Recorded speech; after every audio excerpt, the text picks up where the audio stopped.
This semester, I started following the blog Imagination Soup. It's from this blog that I pulled the list for the best magazines for kids that get them reading. On this list is the American Girl magazine. I think it would be a great addition for my children's biography collection. Each issue contains a really cool section called Who's That Girl? The layout for this section is really cool. On the first page is an illustration of a woman who's made history in facts about her life. I guess. You can guess who it is.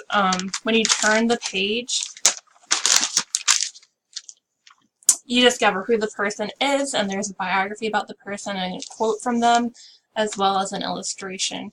This issue is about Jane Goodall. You can make this a fun game with your students. You can read the facts on the first page and then let them guess. Then you can show them the illustration, and if they are still stuck, you can ultimately reveal who the person is and read their biography.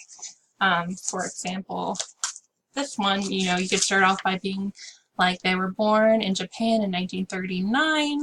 They loved to sing. Once in elementary school, they were invited to sing on the public radio. They loved hiking.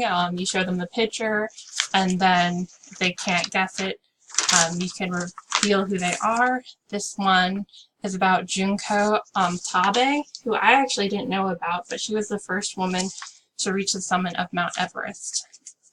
These magazines have fun games, recipes, crafts, and contests, but I want to draw special attention to this biography section.